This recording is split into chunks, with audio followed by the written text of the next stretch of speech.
I'm Robin Black, and in this very first episode, I'm gonna hang and chat with the greatest martial artist on planet Earth, Georges St-Pierre.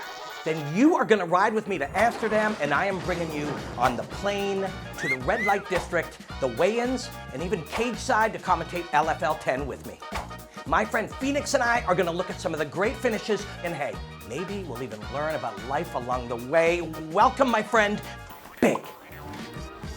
My friend, fighting is art. Elusive elegance to visceral vulgarity.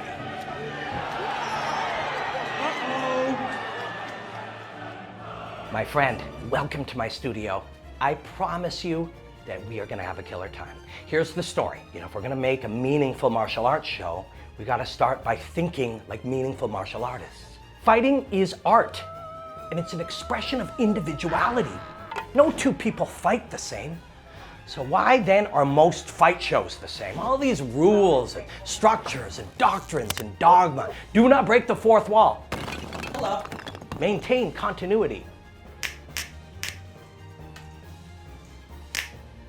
Never use a star wipe. Star wipe. Yeah, fighting is art. And it doesn't have to be corporate and pretentious. We're definitely gonna appreciate the elegance and the vulgarity that's inherent in hand-to-hand combat, but we are gonna have fun doing it. Maybe we can even extract some lessons and knowledge and inspiration from the fights and the footage that we dissect and share. It's martial arts, for fuck's sake. There's wisdom in it. Genius. I believe that hand-to-hand combat is the song of the body. And I also believe that fighting is a metaphor for life itself. We can learn a lot about life through the study of combat. So let's learn. Now I'm about to bring in the great Georges St-Pierre, but first let me take a moment to thank you. Yes, you, my friend.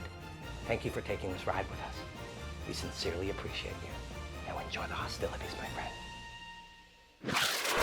Welcome, friends, to Air Canada Flight 808, overnight to Schiphol Airport in the Netherlands. I'm taking you with me to show you a little bit of Amsterdam and then bringing you to join me to commentate LFL 10. Levels Fight League, or LFL, is a very modern MMA show. Super cool people, crazy on-action, free fighting between the very best martial artists in Europe and around the world.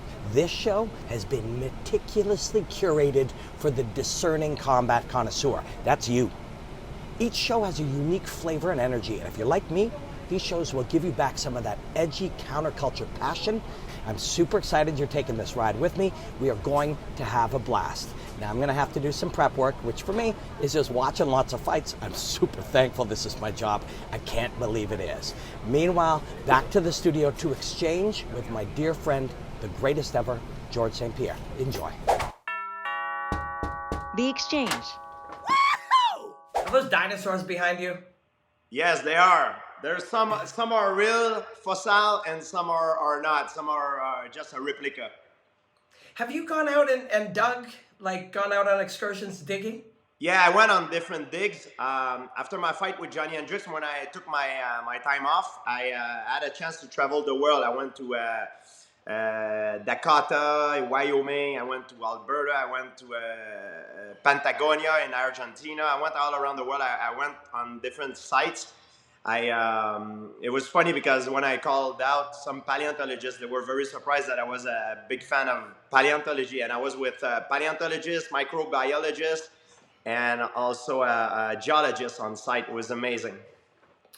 So cool. And now, you don't fight people in cages now, so you can do whatever you want, right? Like you could, if you wanted to, you could take months and explore that or any other passion you have.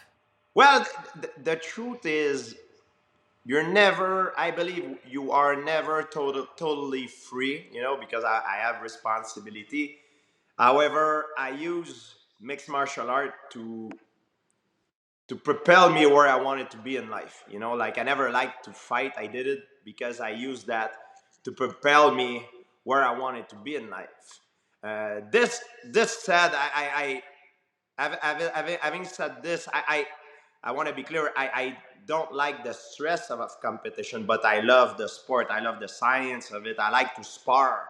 I like to spar with my friend when it's very competitive, but it's not malicious. If I hurt someone, I'm like, oh, you okay? Okay, we start again. But when you fight, you need to be malicious. So that's what I don't like, because it creates a crazy stress and it's unbearable for me. But I did it because I used that to propel me where I wanted to be in life, to have the freedom. So I'm literally on a plane right now to Amsterdam to commentate Levels Fight League. And they have a two-division champion that is a friend of yours. I believe you trained with him, Tom Breeze. Yeah, of course. Yes. Yeah. How good is Tom Breeze? Well, I haven't seen him for a long time.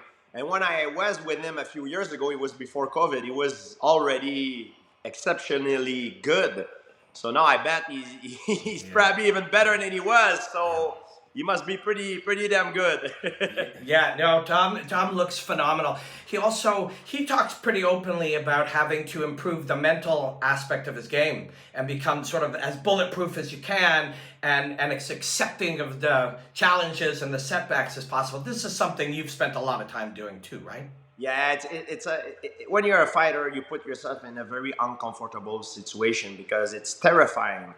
And you have to remember one message that I can give to all the people that have to go through something that is terrifying and that makes them very uncomfortable. Remember that there is no courage without fear.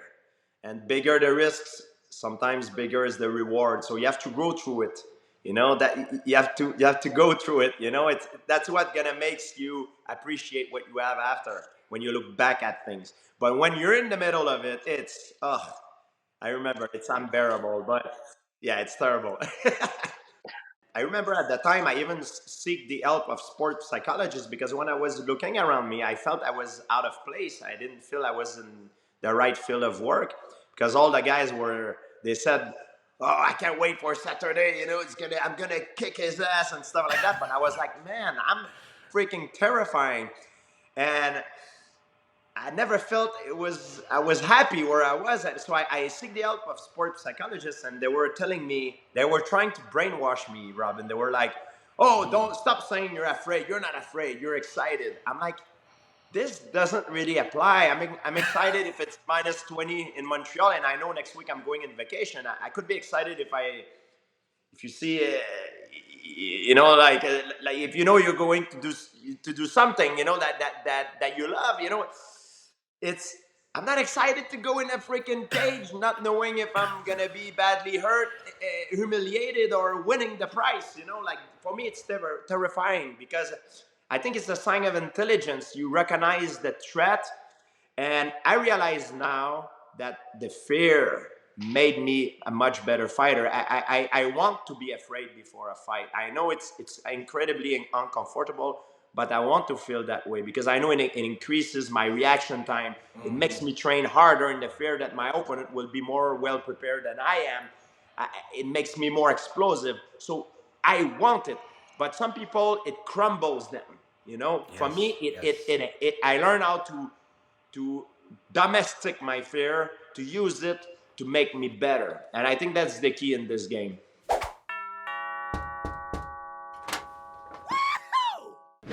My friend, welcome to De Wallen, or as it's better known, the Red Light District. Yeah, weed is legally sold in coffee shops here, and like physical intimacy is only a window away. Now, I love to travel for fights, but it isn't just the cities that are fascinating, but just like art and food and music, hand-to-hand combat in every different part of the world is uniquely colored with regional flavors and textures. Now, you know that the Dutch are some of the best kickboxers on earth. So yeah, the MMA here is often striking heavy, but beyond that, the Dutch fight with a serenity reminiscent of Japan and a passion and focused intensity only matched by the Brazilians. I'm delighted I can share a bit of Amsterdam and a little bit of the beauty of the Dutch culture and artistry with you. BINK of the Week. BINK of the Week goes to Christian El Bastardo Pastor and WGP Kickboxing. Christian El Bastardo Pastore. Watch this sugary sweet moment of violence. BINK. El Bastardo smashes the distal end of his tibia into his target to separate his man from his consciousness. A movement as elegant as a model in an evening dress. El Bastardo is indeed a southpaw, and a deceptive one at that. Opponent will hook and pivot. My friends, don't believe this myth about outside foot position against southpaws. Opponent actually owns the outside line when he deploys knuckles to breadbasket, but fighting is dynamic. Feet are in constant motion. More important than the location of the foot for this kick is the direction of Christian's plant foot. Toes to 3 o'clock, open his hips, and allow the old dragon whip's tail. El Binko.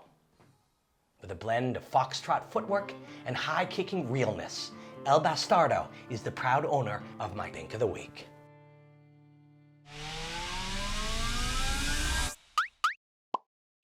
My friend, I want to bring you up close and personal to what a weigh-ins of a show like LFL is like. It's not like these big corporate shows. These are all people who are kind of in this together. Everybody's sharing the experience of trying their best, fighting their way to the top, making sacrifices and taking risks. They get hurt. Only one wins out of the two. And that's one of the saddest but realist parts of fighting. These two great humans have trained with everything they have to compete. And one will win and one will lose. And it is heartbreaking. But at this moment, with a day before, one day yet to go till the fights, everything is possible. They've already rehydrated after the weigh-ins. They feel strong. And there's this sense of optimism that something brilliant is going to happen tomorrow night. Yeah.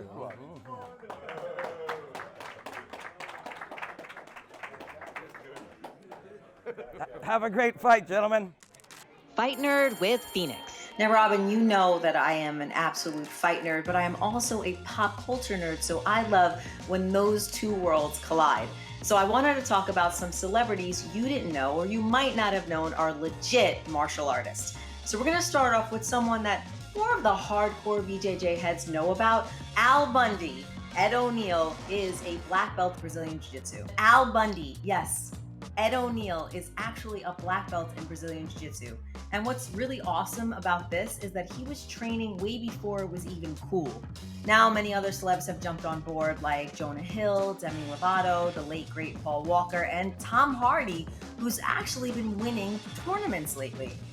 Next up, Jon Bernthal, who is really badass, and that's why he was the perfect choice for the casting of the Punisher.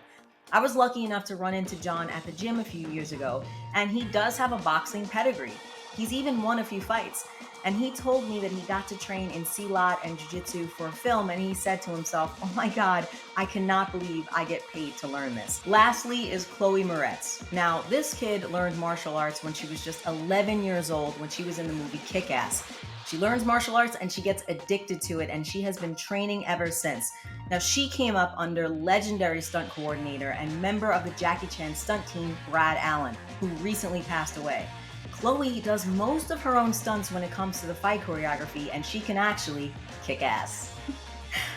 I know that was cringe, but she's awesome. Anyway, I bet you, Robin, that there are tons of people that we didn't even think of, so I'd love to hear from some of the fans. Who are some celebrities you know that can actually kick ass? Phoenix, I like those ones. I got to tell you, I hate puns, so I can't believe you went there. But I do have, I've met a ton of celebrities that love martial arts and are great martial artists. But I was sitting at a show and Dave Bautista was next to me. And I remembered that I had actually commentated and analyzed his only pro fight. And Dave Bautista fought an MMA fight against a guy with literally 60 fights in his debut. And he got pushed real hard and came back and did very, very well. So Dave Bautista is my pick for that list. Yeah, I love that. I agree. I actually saw that fight. And I'll tell you this, some of the best scenes in the movies are the knockouts. So why don't we check out some real knockouts that have happened recently? Rewind, fight forward. Spencer and Nash, I know these guys. Spencer fully committing, double jab to move in and turns it on the left hook. That is nasty. Nash is a tough dude, though. I'm not surprised that he's able to get up here. Yeah, and I'll tell you, if you get your beat to the body starting off quite easily, the battery just starts to drain. The battery just starts to drain right away. Joe Lozon gave me this analogy, and I always try to credit him. It's like a poison arrow, right? The arrow hurts, but it is the poison that kills you. Right. Right? The punch hurts, but your body secretes poison that shuts you down. It hurts and you can't move. It doesn't, people think it hurts so you can't move. Those two things are separate and incidental. It's No. so gross. So You've gross. seen it. You've seen people take body shots, take 2 or 3 steps, and all of a sudden go powering down. Exactly. Yeah. Exactly. And you see this a lot in BKB. They throw these tight inside punches. Can you imagine twice to the liver? So your body has already sort of had that involuntary reaction, and then somebody has the gall to smash you there again. This Nash kid is so tough. I've commentated a few of his fights. The fact that he can get up here or even reinflate the diaphragm is pretty incredible. Yeah. We talk about conditioning for fights. That's a big part of it too. And this is round 2. Oh Man. That's just, come on. Sat him down like a mean substitute teacher. Yeah. Down, boy. Of the 14 knuckles, only 2 of them are intended to be hit with. And so they're very precise. You notice Spencer there lands temple, body. Body shots are also great because you're not smashing bones with your bones. So here's what I found really funny, Robin. Like normally ring announcers don't say anything and it's just the commentators and they come back in and they say what they need to. But this ring announcer found this knockout so interesting that he had to respond. So his only response was this. Watch this. He's aggressive, Spencer, though, isn't he? Oh! Whoa. Whoa. Ooh. When you're firing like giant bones past people's head, there he digs. Oh, what is it? The liver destruction show today? Again. So we're talking about body shots with another weapon, which is that switch kick, that kick that he kind of steps right into.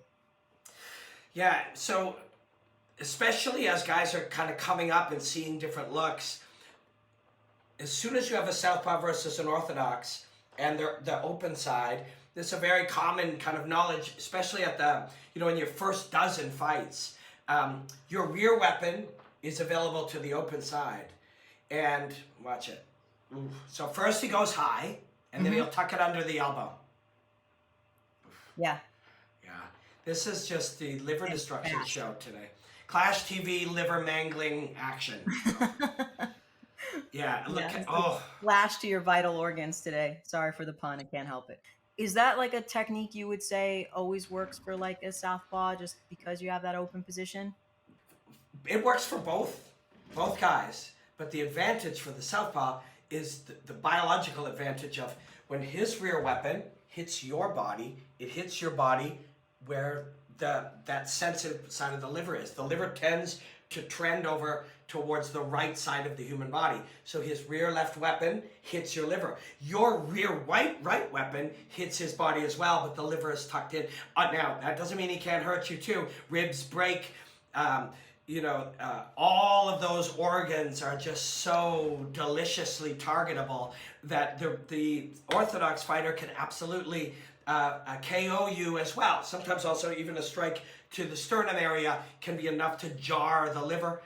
You can shut down the diaphragm. There's all kinds of things, but the liver is sort of one of the most vulnerable of all human soft tissue organs, and it's positioned in a spot that the southpaw, at least standing southpaw in the moment, can put that big, powerful, bony part of his body into that soft, vulnerable part of your body. And when that happens, again, it's full shutdown. Have you ever heard this one? What did the southpaw say when he saw the southpaw? I don't know. What did he say? It's southpaw. Even everybody hates southpaws. Nobody wants to fight a southpaw, and that includes southpaws. Mighty Enfusion. Ooh. Oh. Ooh, she falls hard. Yeah, she falls hard there. I don't know what's worse, seeing people's livers get mangled or that. That is tough to watch. It's part of the game and it's part of what we prepare for when we fight. Off the side kick. So it's either a side kick or a flick. Let's see. Right before the hand combination. Right? Yeah, a side kick or even a little flicking hook kick, then the hands. And when you can throw out a long-range weapon that brings you in closer, watch, yes, sort of just a throwaway side kick, but what it does is it gets you into range, and then you throw the hand. Side kick, glancing, but watch where her left foot will land. Her left foot's just going to land so deep there. The right hand now is in play already. Then the left hand will fly right behind it, and step, right hook, right plant of her foot, and bink. Yeah, that's a great idea there, where it's the first shot gets you closer for the second shot. Yeah. Really nice setup. So Robin, clearly fans and myself respect your opinion when it comes to upcoming fights, especially since you know so much about these promotions. So what is must-see TV, don't drink, don't go to the bathroom, tape your eyelids open fights that you recommend for us? My friend, I will tell you in a segment I'd like to call Combat Caviar. Combat Caviar. When I look at the upcoming menu, I highly recommend the Combat Caviar that is the delectable fight feast of Jimmy Sweeney versus Marley Churcher for Jimmy's welterweight world title at BKB 35. Sweeney is the true king of BKB. He fights so relaxed, so elastic, whipping punches as he flows, surfing the waves of combat with both elusive elegance and visceral vulgarity. Deceptive, decisive, and oh so destructive, his style is smooth, flavorful, and bright to the taste, but confusingly complex and outright shocking to the palate. Sweeney is a 4-weight world champion and the greatest bare knuckle boxer of the modern era, full stop. The challenger, Marley Churcher, is, as the Brits like to say, a hard man and certainly no mug. His collection of attributes and flavors have overtones of hot sauce with subtle notes of 100 proof whiskey. He lights people up, burns them violently, then puts them to sleep. A noble challenger, and a deserving addition to any menu of violence. Truly a mouth-watering explosion of fearsome deliciousness, Sweeney versus Churcher is my pick for must-taste Combat Caviar. BKB 35, November 25th, Indigo at the O2 in London. And enjoy the hostilities, my friend.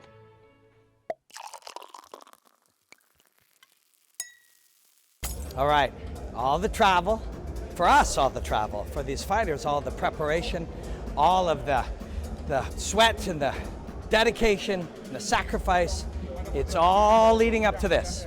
This is LFL 10, and it is going to be an awesome, awesome night of fights. The heavyweight title up for grabs. Mario Pinto, who went from 3-0 to 6-0 in one single night. 3 fights in one night, heavyweight Grand Prix to win the title. He's facing Benjamin Sehich. I've commentated 4 of his fights in France, and he's he's a huge guy, submits people off his back. This is my spot. This is where we sit, right here.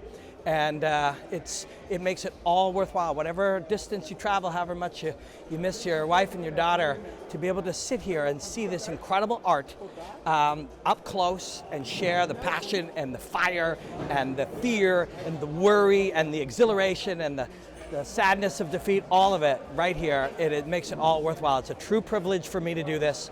And why don't you guys join me? LFL 10, let's go.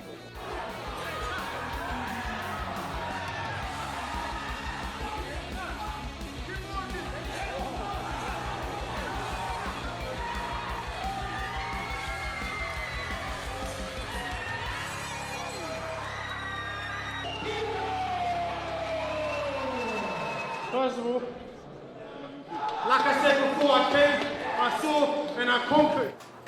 And now for some poetic violence with Robin Black.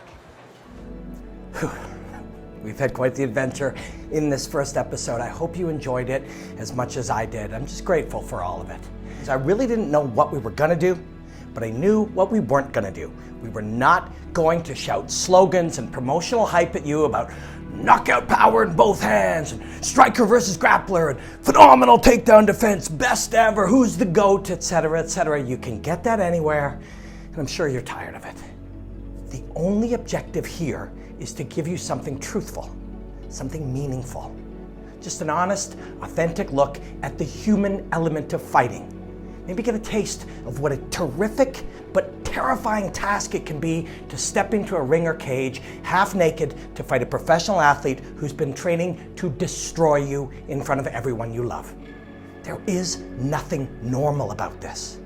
Having the great Georges St-Pierre here with us definitely helps because he talks so openly about the fear and the vulnerability, and yet he marches forward into it with practiced courage and force of will. And maybe that's the theme I can leave you with today. The theme of courage. Listen, courage is not a lack of fear. Courage is the act of experiencing the fear and, despite the anxiety and the anguish, moving towards it anyways. Everything you want in this life is on the other side of fear. When you face your fear and embrace your fear and proceed into it, yes, you do leave the safety of the middle of the pack, but my friend, I promise you, all of the excitement and the action in life is out on the fringes anyways. Do something hard today. Take a risk. Do something you're afraid of. Live your life. Live your life. And enjoy the hostilities, my friend.